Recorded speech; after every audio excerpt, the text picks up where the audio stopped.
कोई ऐसा प्लेयर बहुत सारे पैसे ले जाता है जिसके बारे में ज्यादा हमने सोचा नहीं था, ज्यादा सुना नहीं था। वो इस बार भी हुआ है कई बार। हर ऑक्शन में एक आधा प्लेयर तो ऐसा होता है जिसके ऑक्शन में ना चूज किए जाने के कारण हमें बहुत दुख होता है। लेकिन इस बार जो हुआ, प्रदीप नरवाल पहले दिन किसी टीम ने उनके लिए बैटन नहीं उठाया, तो हमें लगा कि चलिए टीम्स अभी अपनी प्लानिंग के पायरेट्स कोई ना कोई टीम कहेगी ऑक्शन ये नहीं दिखाई देंगे। उसमें कहने वाली बात मैंने ये कहा कि ये एंड ऑफ द एरा है, ये एक बहुत बड़े युग का अंत है। आमतौर पे हम देखते हैं कि जो बड़े प्लेयर होते हैं, बड़े प्लेयर्स जब अनसोल्ड हो जाते हैं तो उनकी वापसी थोड़ी सी मुश्किल हो जाती है, क्योंकि उम्र घटती नहीं है, बढ़ती है। रिफ्लेक्सेस पहले से बेहतर नहीं होते, कम ही होते हैं, और युवा प्लेयर आते जाते हैं। तो प्रदीप नरवाल का प्लान क्या है? अभी बस प्रदीप नरवाल मेरे साथ जुड़ने वाले हैं। मैं ये प्रदीप की एक्सेप्ट कर रहा हूं ज्वाइन रिक्वेस्ट। तो प्रदीप नरवाल मेरे साथ अभी जुड़ेंगे एक आध मिनट में। बहुत से मित्र बहुत से सवाल पूछ रहे हैं, आपने सवाल भेजते रहिएगा और ये मत कहिएगा बॉयकॉट प्रो कबड्डी, उससे कुछ नहीं होगा। बड़े बड़े खिलाड़ी आए और बड़े खिलाड़ी आए, वो बड़े खिलाड़ी गए, कुछ कोच बन गए, कुछ कोच भी नहीं बने। खेल कभी रुकता नहीं है। Pradeep Narwal unable to join. एक मिनट रुकिए, मैं जरा खुद प्रदीप को इनविटेशन भेज रहा हूं। प्रदीप भाई जरा इनविटेशन स्वीकार कर लो मेरा, मैंने आपको इनवाइट भेजा है। अपने सवाल जरूर भेजिएगा, और जितना आप लोगों को दुख है उतना मुझे भी दुख है। वो देखो प्रदीप के घर का पंखा दिखाई दे रहा है हमें। प्रदीप नरवाल मेरे भाई, फाइनली कैसे हो? बढ़िया भाई, सब बढ़िया, आप बताइए। बस बहुत बढ़िया। मतलब मैं बढ़िया हूं लेकिन बढ़िया नहीं हूं। बढ़िया नहीं इसलिए हूं कि हम आपको देखना चाहते हैं प्रो कबड्डी में और हर तरह की कबड्डी में। बहुत से आपके फैंस आपको देखना चाहते हैं और लोगों ने बड़े सवाल भेजे हुए हैं, तो थैंक यू। एक तो इंस्टा लाइव करने के लिए, ये पहला प्रदीप का लाइव इंटरव्यू है ऑक्शन के बाद। प्रदीप, ऑक्शन तो आप भी टीवी पे लाइव देख रहे थे जी। जब आपका नाम आया और किसी टीम ने वो बेटन नहीं उठाया, तो मेरे दिल में बहुत पीड़ा हुई थी। आपको उस टाइम क्या फील हो रहा था? कुछ नहीं भाई, तब फील तो क्या हो रहा था, कुछ ऐसा कुछ नहीं हुआ। मतलब कि किसी ने नहीं उठाई, यही था। मतलब थोड़ा कोई तो जरूर लेगा। मैं ऐसा मान के चल रहा था कि प्रदीप, जो आपकी पिछली टीम है बेंगलुरु बुल्स, रमेश साहब आ गए हैं, नए कोच हैं, लेकिन वो आपको शायद एफबीएम पे रिटेन कर लेंगे, या यूपी या पटना जहां से आप खेले हो, कोई ना कोई आपको रिटेन कर लेगा। और पिछले सीजन में कोई कम पॉइंट नहीं थे आपके, 111 पॉइंट थे, उससे पहले 122 पॉइंट थे, ऐसे कोई बहुत कम पॉइंट नहीं है। तो आपको फिर खुद क्या महसूस हुआ कि टीम्स ने क्यों नहीं लिया? वैसे ये दागी कम ही पॉइंट थे, क्योंकि पहले सीजन होते थे जब मैं पटना से खेलता, जब तो बहुत पॉइंट होते थे, 200-300 से ऊपर रहते थे। तो इसलिए मतलब वो था ना कि इतने पॉइंट कम लेगा है। तो काफी प्लेयर हैं, मतलब कि वो मेरे से भी कम भी प्लेयर पॉइंट ले रहे हैं जी।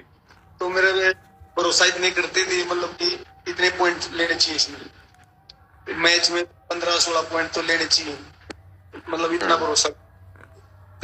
और इस बार 3-4 पॉइंट आ रहे हैं, इसलिए आपको लगता है कि पॉइंट कम हो गए? हो सकता है ऐसा। उसमें ना एक और बात है प्रदीप भाई, मुझे लगता है कोई नया रेडर हो ना, वो 4-5 पॉइंट लाए तो लोग हजम भी कर लेंगे। प्रदीप से हमें 4-5 पॉइंट हजम नहीं होते। उम्मीद नहीं थी इतनी। दूसरी एक और बात है प्रदीप की, जैसे पहले आप हर दूसरी तीसरी रेड में डुबकियां लगा दिया करते थे, एस्केप कर दिया करते थे, वो स्किल भी थोड़े कम देखने को मिले। क्या उम्र के साथ साथ स्किल कम हो जाते हैं? स्किल भी हो जाती है थोड़ा बहुत सा, और ये भी हो जाता कि मतलब कि सभी प्लेयरों ने, मतलब खिलाड़ियों ने पता हो जाता कि मतलब डुबकी लगाएगा जी, तो ये भी थोड़ा उसी पे ध्यान रखते हैं। तो आपको लगता है कि दूसरी टीम का डिफेंस अब आपके खिलाफ ज्यादा अच्छी तैयारी कर रहा था, इसलिए पॉइंट नहीं आ रहे थे? देखो भाई साहब, तैयारी तो सब भी करके आते हैं, मतलब कोई भी के साथ मैच हो उसकी पहले तैयारी कर लेते हैं, तो वीडियो सेशन होता जी। तो उसके बाद जब सेकंड डे आया, मुझे पूरा विश्वास था प्रदीप, मैंने इनफैक्ट सोशल मीडिया पे लिखा भी था कि दूसरे दिन बाद में जो दूसरे अनसोल्ड प्लेयर की ऑक्शन होती है उसमें प्रदीप जरूर कोई ना कोई टीम प्रदीप को वापस बुलाएगी। वहां भी नहीं बुलाया तो फिर मुझे ज्यादा दुख हुआ। तो आपको कब पता चला कि दूसरे दिन भी नहीं किसी ने लिया? नहीं भाई साहब, वो सिर्फ देख रहे थे ना, लाइव में देख रहे थे ना, तभी पता चलता साथ साथ ही। और प्लेयर देखी थी ना जी। हाँ जी। तो जो आपके फैमिली है, भाभी हैं, दोस्त हैं, भाई बंधु हैं, उन्होंने क्या कहा उसके बाद? उन्होंने ऐसा कुछ नहीं बोला कि कोई नहीं भाई, वो जा रहा, मतलब कि बहुत साल खेल चुका है, सब कुछ तेरे नाम रिकॉर्ड भी है, वो भी है, कोई दिक्कत नहीं है, अपना मतलब खुश रहे। अरे वैसे भी घर वाले खुश हैं, कोई दिक्कत नहीं, क्योंकि कबड्डी ने सब कुछ दे रखा है। तो मैं भी खुश भी उसके लिए। ये बात तो सही है प्रदीप, कबड्डी ने आपको इतना दिया है। मैं डंके की चोट पे बोलता हूँ कि प्रो कबड्डी के सबसे बड़े गोट के तौर पे लोग आपको याद करेंगे। तो ये बात है भाई साहब, कबड्डी ने बहुत कुछ दे दिया, उम्मीद नहीं थी इतनी। अब फैंस आपसे क्या उम्मीद करें? क्या आप वापस मैट पे जा रहे हैं, ग्राउंड में जा रहे हैं, प्रैक्टिस करने के लिए जा रहे हैं कि अगले साल वापसी करूंगा, या कुछ और प्लान है आपका? नहीं भाई साहब, तो मतलब तो खेले नहीं गए, मतलब और ही कुछ देखेंगे, कोई कोचिंग लेन में या कुछ। ओके ओके ओके, मैं उस बात पे इसके साथ तो जुड़े रहना पड़ेगा ना, सब कुछ कबड्डी ने दिया है। नहीं, कबड्डी आपको छोड़ेगी नहीं, कबड्डी भी आपको नहीं छोड़ेगी, कहीं ना कहीं से वापस बुला लेगी आपको। जी भाई। तो मैं आपकी जो प्रो कबड्डी की जर्नी रही है प्रदीप भाई, उस पे जाना चाहता हूँ। सीजन 2 में आप आए थे बेंगलुरु बुल्स में, तब तो कितने, आज से 10-11 साल 9 साल पुरानी बात हो गई। उस सीजन में पता भी नहीं चला। तो वो आपको सीजन याद है जब बेंगलुरु की तरफ से पहला मैच खेला था? हाँ भाई, सब याद है, मतलब कि बहुत सीनियर प्लेयर भी थे उसमें, मंजीत अजय ठाकुर, बहुत सारे प्लेयर थे उसमें। तो यही था, मतलब पहला सीजन था मेरा, तो कम मौका मिला था खेलने का भी। फिर अगले सीजन पटना गए तो उसमें फुल मौका मिला था। पटना में आप पहले सीजन में गए और पहले सीजन में ट्रॉफी जीत ली। मनप्रीत सिंह कैप्टन थे, साथ में रोहित अक्की हुआ करते थे। उस सीजन की प्रदीप कोई खास बात याद है? हाँ, इतनी खास तो नहीं है भाई साहब। आइए था, मतलब सेकंड सीजन में तो ट्रॉफी जीती लगातार, मतलब 3 ट्रॉफी जीती। आपके जो मतलब पहले ट्रॉफी जीतने वाले कैप्टन थे वो मनप्रीत सिंह थे। अभी उन्होंने एज अ कोच भी ट्रॉफी जीत ली है। तो मनप्रीत सिंह के साथ जब आप खेले थे, जब वो आपके कैप्टन थे, तो किस तरह से वो आपको हैंडल करते थे? क्योंकि वो बहुत सीनियर हैं, आप अभी नए नए आए थे। यही बोलते थे भाई साहब कि मतलब अपना खुल के जो अपना गेम वो दिखा, मतलब कोई आप कुछ नहीं बोलेगा, कैप्टन नहीं बोलेगा, कोई दबाव नहीं है, आप अपने खुल के खेलो।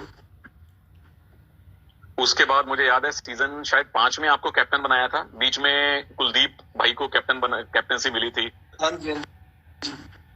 जब पहली बार आपको टीम ने बताया कि प्रदीप आप कैप्टन बनने जा रहे हो, तो क्या फील हुआ कि भाई ऐसे जिम्मेदारी आ गई? क्या अच्छा लगा? नहीं, जिम्मेदारी तो भाई साहब आती है कि मतलब इतना मतलब जिम्मेदारी दी है, मतलब टीम ने, ओनर ने दी है, कोच ने दी है, बड़ी जिम्मेदारी तो बढ़ जाती है। तो कैप्टनसी के साथ आपको खेलना पसंद था? उससे ऐसा तो नहीं लगा कि मेरे खेल में कोई फर्क पड़ रहा है? नहीं भाई साहब, वो तो ऐसा कुछ नहीं था, मतलब कि वही था अपना, मतलब कैप्टनशिप तो थी, मतलब अपना ये था कि मतलब कि अपना गेम करना है। मैच के बाद ही सोचेंगे कैप्टन में क्या बोलेंगे क्या नहीं बोलेंगे, हार जीत के बाद ही होता है। सही बात है। और जिन कोचिस के साथ प्रदीप भाई आप खेले हो, अर्जुन सिंह साहब थे पटना में, संजीव वालियान साहब थे पटना में, फिर राममेहर सिंह जी आए, तो इन तीनों का स्टाइल अलग अलग था। किस तरह के कोचिस के साथ आपका ये तालमेल रहा? तीनों कोचों के साथ बढ़िया रहा वैसे तो भाई साहब। मतलब ये नहीं था कि मतलब आज तो किसी ने परेशान नहीं करे, मतलब यही बोलते थे कि भाई अपना जो गेम है वो गेम कर, और हम आगे आप देख लेंगे। सभी कोच ठीक थे। और मुझे याद है शायद आपने बताया था आपको प्रो कबड्डी में लाने वाले अर्जुन सिंह थे, शायद दिल्ली में लाना चाह रहे थे, कुछ ऐसी बात हुई थी?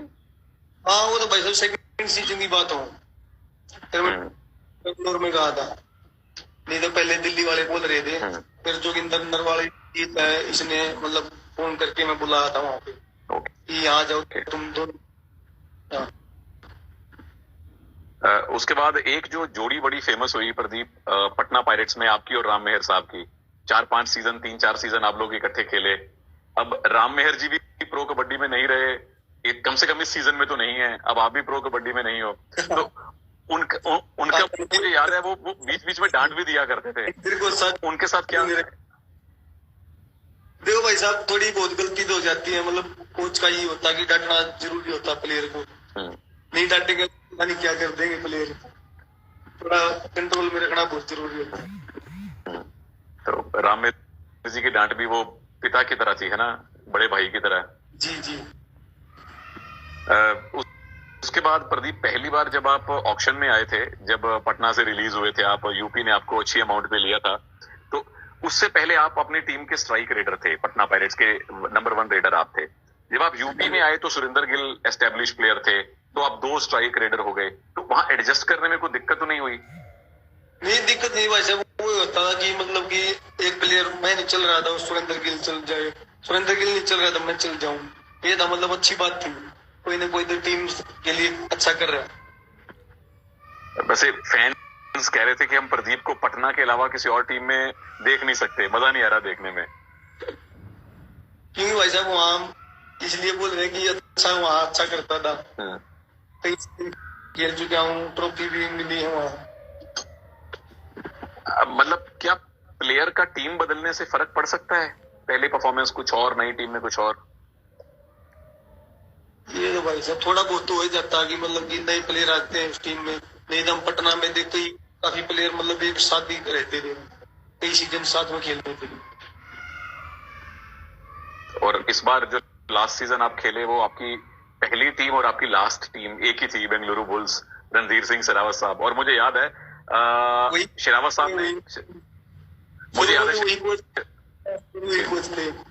और पिछले सीजन की ऑक्शन के बाद उन्होंने कहा था रणधीर सिंह जी ने कि प्रदीप के अंदर बहुत सारी कबड्डी अभी बाकी है, ये प्रदीप 150-200 पॉइंट लेगा।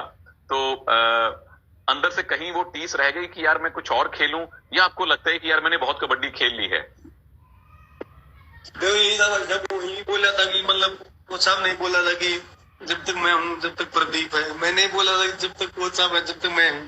तो ये दोनों कोच भी आगे, रामेर कोच भी नहीं रहे, कोच भी नहीं रहे, तो मैं भी नहीं रहा। कबड्डी खेलनी तो बहुत सारी, अब की बार नहीं पड़ा नंबर, और आगे मतलब खेलेंगे, कोचिंग लाइन में ही देखेंगे, कहीं और काम देखेंगे, कोई दिक्कत नहीं, मैं खुश हूँ इसके लिए। ये बहुत आपने बड़े दिल वाली बात की है प्रदीप की। मतलब हम क्या आपके फैंस ये मान के चलें कि प्रदीप नरवाल की एक तरह से रिटायरमेंट है कबड्डी एज अ प्लेयर? जी भाई साहब, अब तो रिटायरमेंट ही लेंगे भाई।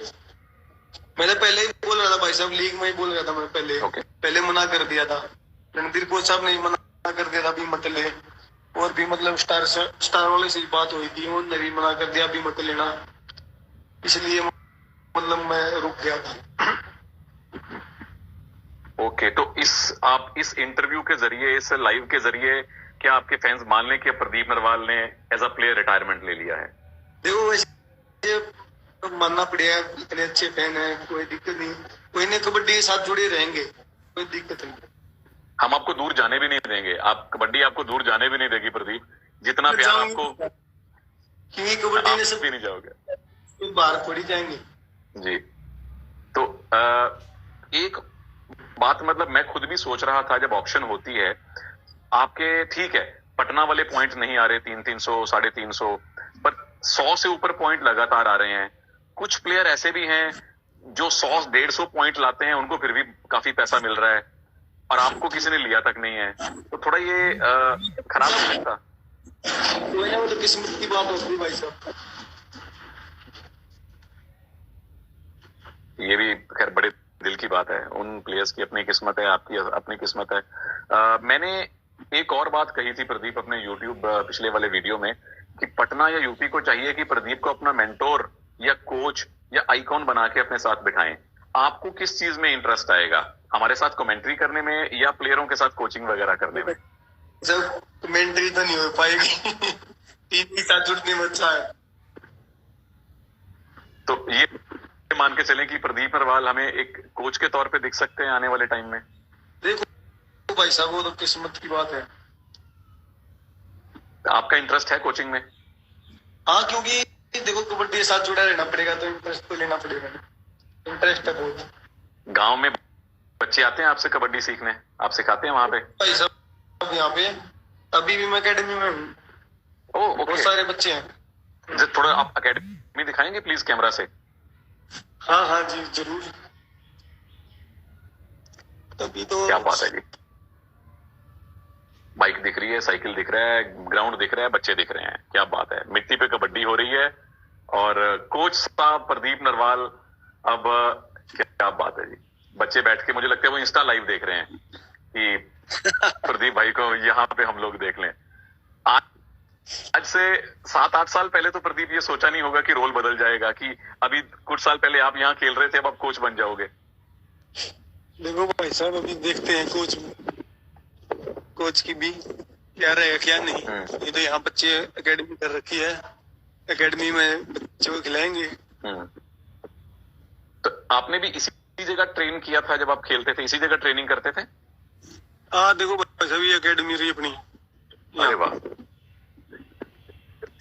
ये आपके गांव? अरे स्टेडियम ये नजदीक स्टेडियम है। ओके, वो इंडोर स्टेडियम है मैट वाला? नहीं, मैट नहीं भाई साहब, वो ऐसे बना रखा है। अच्छा अच्छा, ओके। यार आपकी एकेडमी में तो आऊंगा मैं प्रदीप भाई कुछ टाइम के बाद। आओ, कभी भी आओ भाई साहब। पक्का पक्का, आपसे मिलना बाकी है। मतलब मिले तो हम कई बार हुए हैं, लेकिन आपके घर का खाना खाना बाकी है अभी। कभी भी आओ भाई साहब। पक्का, मैं पक्का आऊंगा प्रदीप। और आपके बहुत सारे फैंस ये भी कह रहे हैं लगातार नीचे, और मुझे और पहले कमेंट आए थे कि प्रदीप प्लीज रिटायरमेंट मत लो, दोबारा सोच लो, आपके बिना प्रो कबड्डी देखने का मजा नहीं आएगा। तो उन फैंस को आप क्या कहना चाहते हो? मैंने देखे थे भाई साहब कमेंट, बहुत सारे प्लेयर मतलब फैन बोल रहे थे कि अब हम कबड्डी देखें, ये नहीं है। ऐसी कोई बात नहीं भाई, प्लेयर और बहुत सारे हैं, उनको देखो। ये नहीं होता कि मतलब हर टाइम मैं ही खेलूंगा, कोई टाइम होता खेलने का भी। फैन तो नाराज मैं बहुत सारे फोन भी आए। आपका फोन तो लगातार बज रहा होगा जब से ऑक्शन हुई है? आते रहते हैं भाई साहब। अच्छा, एक सवाल है जो बहुत सारे फैंस लगातार पूछ रहे हैं कि आपके 2000 रेड पॉइंट पूरे होने वाले थे, थोड़े ही रह गए थे। तो वो कभी सोचा नहीं कि यार 2000 पॉइंट्स भी रह गए, वो इतना बड़ा इतिहास रह गया बनते बनते? चलो भाई साहब, ये जितने बने हैं भी बहुत सारे हैं, अभी तो टाइम लगेगा किसी ने तोड़ने के लिए। मुझे लगता नहीं कि ये रिकॉर्ड टूटने वाला है। भाई साहब, रिकॉर्ड तो टूट जाता है, इसलिए बनते हैं रिकॉर्ड। कौन से प्लेयर आपको लगते हैं प्रदीप, चलो अगर रिकॉर्ड तोड़े नहीं तो कम से कम आपके पास में कोई 1500-1800 पॉइंट कौन सा प्लेयर ला सकता है? अभी तो भाई साहब देखो टाइम लगेगा उनका, अभी कुछ नहीं बता सकते।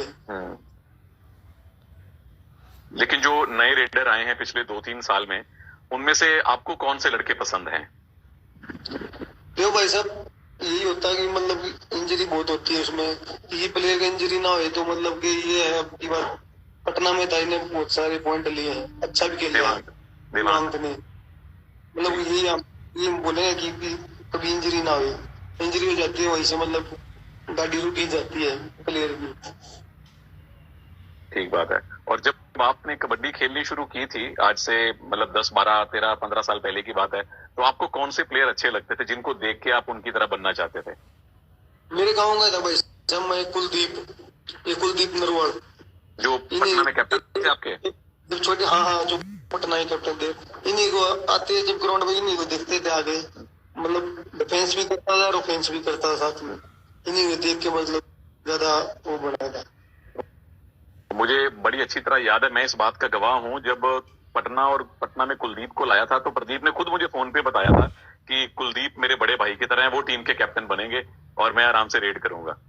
सीनियर भी बहुत थे ना भाई साहब से जी, इज्जत तो देनी पड़ती है ना। नहीं बिल्कुल, वो प्लेयर भी बड़े अच्छे थे। मुझे याद है जयपुर पिंक पैंथर में भी खेले थे वो पहले, और बड़े अच्छे बढ़िया ऑलराउंडर थे। तो एक चीज और मैं हमेशा जानना चाह रहा हूँ कि ये कथूरा और रंढाना जो आपका इलाका है, यहाँ इतने सारे कबड्डी प्लेयर कैसे आ जाते हैं? क्या खास है यहाँ पे? वैसा और कोई गेम है नहीं दोनों गाँव में कबड्डी के अलावा। अभी यहाँ देखो, आपने दिखाया होगा मेरे कितने छोटे छोटे बच्चे खेल रहे हैं। मतलब शुरू से कबड्डी शुरू करते हैं और कोई गेम खेलते नहीं, कोई गेम है नहीं गाँव में। इसीलिए इतने सारे कबड्डी प्लेयर आ रहे हैं यहाँ से, मजा आ गया। तो आपके फैंस को प्रदीप आप कुछ स्पेशल मैसेज देना चाहोगे? अब ये मान के, तो ये तो आपने अनाउंस कर दिया है कि अब आप कबड्डी से एज अ प्लेयर रिटायरमेंट ले रहे हो, तो जो फैंस आपके दुखी हैं, जो आपको दोबारा से देखना चाहते हैं, उनको आप क्या कहना चाहोगे? भाई ये बोलेंगे कि मतलब कि इतने मतलब नाराज ना मत हो, क्योंकि टाइम होता है किसी चीज का। आप मतलब जो प्रो कबड्डी आने वाला सीजन है उसको अच्छे से देखो, और भी कोई ना कोई प्रदीप निकल के आए। क्या बात है, कितनी कितनी बड़ी बात आपने बोली है कि और भी कोई प्रदीप निकल के आएगा, और भी बड़े बड़े स्टार निकल के आएंगे। पर एक बात मैं डंके की चोट पे फिर बोल दूं सबके सामने कि प्रो कबड्डी में प्रदीप जैसा प्लेयर बहुत कम आता है। गिने चुने प्लेयर हैं जिनको इतना प्यार मिलता है और जो इतना साल खेल जाते हैं। अच्छा, एक मेरा और मैं सवाल पूछना चाह रहा था प्रदीप आपसे। आप सीजन 3, 4, 5, 6, 7, 8 6 सीजन आप एक पीक पे खेले हो। हर सीजन में आपके बड़े पॉइंट आते थे, 10-10, 12-12 की एवरेज थी। तो इतनी लंबी फिटनेस का आपका राज क्या था? देखो भाई साहब, फिटनेस तो ये है कि प्रैक्टिस की होती है ज्यादा। तो मतलब प्रैक्टिस करोगे तो फिट रहेगा इंसान। वैसे मतलब लौट के खाएगा तो कहाँ फिट रहेगा।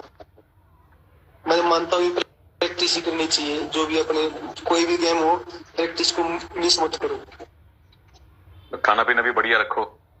जी। आपके खाने पीने में घर का खाना पीना होता है, या जो आजकल सप्लीमेंट आते हैं, डिब्बे आते हैं, गोलियां आती हैं, वो होते हैं? घर वाला खाना खाते हैं भाई साहब। पहले भी घर वाला खाया था, आज भी घर वाला खा रहे हैं। कोई मतलब कभी प्रोटीन कुछ नहीं लिया। एक दिन मैं भी आपके घर का खाना खाने आऊंगा प्रदीप, वो अपना पेंडिंग है। और थैंक यू सो मच। मैं जितने भी प्रो कबड्डी फैंस हैं उनकी तरफ से आपको थैंक यू बोल रहा हूं इस बात के लिए, क्योंकि सीजन 3 से लेके 7 तक ये मेरा मानना है, प्रो कबड्डी में जितने नए फैन जुड़े वो बहुत सारे आपके कारण जुड़े थे। हर इवन जो जो जो क्रिकेट की कमेंट्री करते हैं लोग, बड़े बड़े क्रिकेटर्स मुझसे पूछा करते थे कि यार प्रदीप नरवाल का बड़ा नाम सुना है, प्रदीप नरवाल का हमने बड़ा नाम सुना है, बहुत बड़ा प्लेयर है। तो उन सबकी तरफ से आपको थैंक यू है। आपने बहुत बड़ी फैन फॉलोइंग दी है प्रो कबड्डी को। जी भाई साहब। और all the very best Pradeep. जो भी आप आगे प्लान करो एज अ कोच या एज अ मेंटोर या एज एन आइकॉन की तरह, अगर आप या इवन कमेंट्री में भी आना चाहो या मेरी तरह यूट्यूब पे भी आना चाहो, तो उसके लिए बहुत बहुत शुभकामनाएं आपको। थैंक यू भाई साहब, थैंक यू। और मेरे फैंस को भी सभी को थैंक यू इतना प्यार देने के लिए। थैंक यू प्रदीप, और सारे फैंस को बहुत बहुत धन्यवाद। प्रदीप ने 2-3 बातें बड़ी साफ साफ आज कही हैं यहाँ पे कि एज अ प्लेयर अब वो कबड्डी से रिटायर हो रहे हैं, पहली बात। दूसरी बात ये कि जितनी कबड्डी खेले उन्हें बड़ा मजा आया। और तीसरी बात ये कि उन्हें मालूम है कि धीरे धीरे परफॉर्मेंस नीचे आती है, हर एक खिलाड़ी की आती है, तो उन्होंने वो बात स्वीकार कर ली है। चौथी बड़ी अच्छी बात ये बोली प्रदीप ने कि उनकी तरह और भी प्रदीप आएंगे, और नए नए प्लेयर आएंगे, वो और आगे जाएंगे। और लास्ट बात कि प्रदीप अब सोच रहे हैं कि कोचिंग में आए, मेंटरशिप, किसी भी तरह से कबड्डी से दूर होंगे नहीं, और कबड्डी आपको दूर होने भी नहीं देगी। तो